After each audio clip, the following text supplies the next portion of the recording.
Aí essa criança acorda 9h30 porque foi dormir 11 horas, mama, a gente já perdeu uma coisa importantíssima, que é a mesa.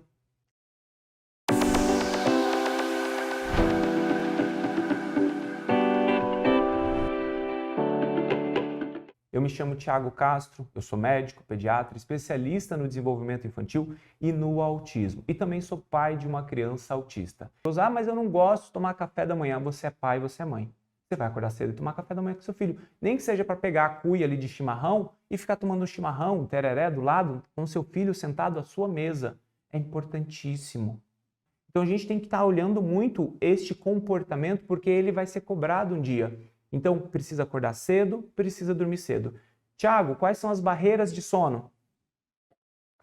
As barreiras de sono, como eu disse, pode ser orgânicas ou patológicas? Pode. Pode ser um adenoide? Pode. Pode ser uma amígdala? Pode. Pode ser um APLV? Pode. Pode ser um refluxo? Pode. Mas principalmente são o que é inerente do próprio transtorno, né? Pensando aqui no TEA. Então, essa criança tem uma dificuldade na previsibilidade de olhar o movimento da casa, que está na hora de dormir. Às vezes, essa criança tem dificuldade até mesmo de fechar os olhos. Às vezes, essa criança tem uma menor produção de melatonina e inúmeros estudos mostram isso para nós. Crianças autistas têm mais dificuldade de sono porque eles têm alteração de melatonina. Às vezes, essa criança tem dificuldade do sono porque ela tem o pé inquieto. É muito comum em pacientes autistas e TDAH também, e no Thiago. Nós temos, às vezes, questões sensoriais, a costura da roupa, a temperatura do ar. Tudo isso pode interferir no sono e precisa ser ajustado. E como é que nós ajustamos isso, Thiago? Descartando as causas patológicas, lógico, com gastro, com imunologista, com nutricionista. E aí a gente tem que também conversar com uma consultora de sono, preferencialmente um especialista de sono. Eu também vou pedir para o pessoal da edição depois colocar alguns IGs aqui para vocês, de pessoas que trabalham diretamente com sono e mais propriamente com o sono do autista. Precisa organizar o sono. Se você quer resolver a parte alimentar, resolva o sono. E aí, paralelo a este sono, você precisa organizar a rotina do seu filho. Então, uma criança que tem rotina adequada, horários bem estabelecidos, hábitos de higiene adequados. Então, olha, ele acorda, ele escova os dentes, ele lava o rosto, ele fica ali 10, 15 minutos, nós vamos para a mesa às 8h30. Ótimo, todo dia mais ou menos da mesma forma. Agora a gente está passando para o horário do almoço, entender as janelas de sono. Às vezes tem crianças que despertam 5 da manhã por problemas de sono, já tem a noite picada, já está dormindo no quarto do pai e da mãe, e aí o pai está tentando dar o almoço meio-dia para ele, vai dar errado. Então, olha a importância de arrumar a rotina. Tem que arrumar a rotina para essa criança comer, porque senão ela vai estar lá com sono, menor linear de frustração, e aí você está gerando uma comida para aquela criança, essa criança não come, ela vai desencadeando comportamentos aversivos na hora da refeição, que se torna um padrão repetitivo, restrito e ritualístico. Então, olha só a importância da gente olhar esse processo. E a última parte, que a gente ainda está olhando para essa questão do sono, lógico, o terapeuta ocupacional trabalhando a questão sensorial em AIRES, que é muito comum. Às vezes são coisas tão pequenas que fazem com que essa criança durma, lógico, rotina, horário, melatonina.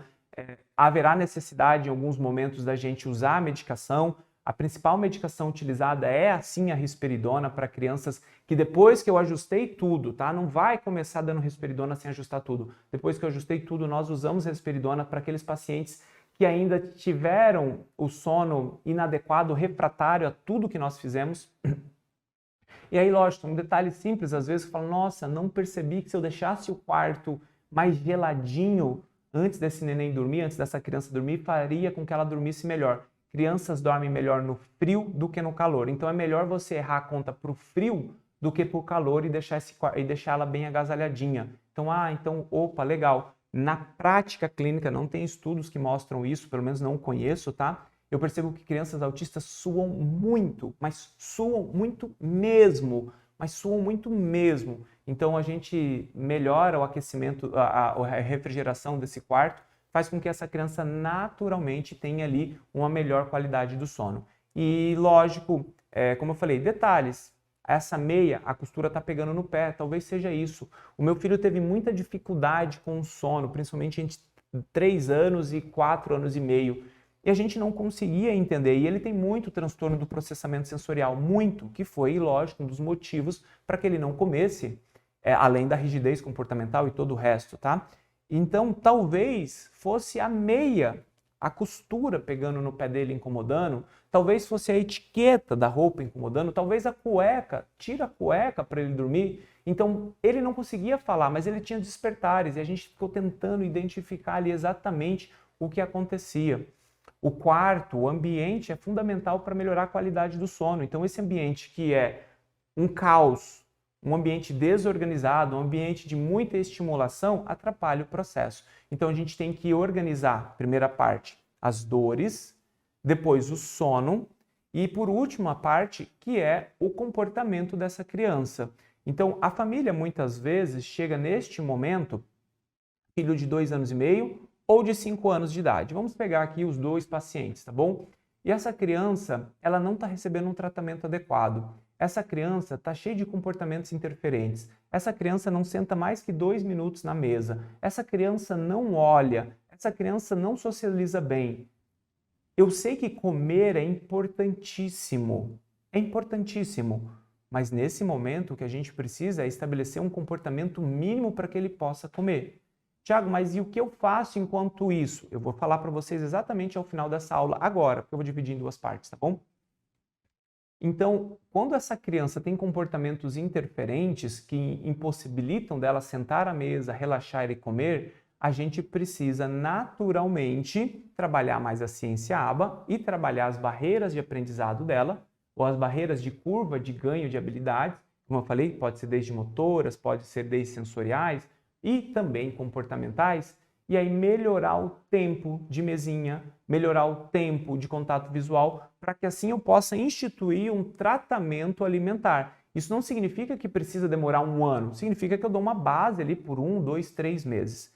Tá, Tiago, beleza, meu filho está com comportamentos muito ruins e eu preciso melhorar a alimentação dele porque você disse que o ferro, apenas o ferro, pode ser um coautor importante no coeficiente intelectual. Então, o que eu vou fazer neste momento?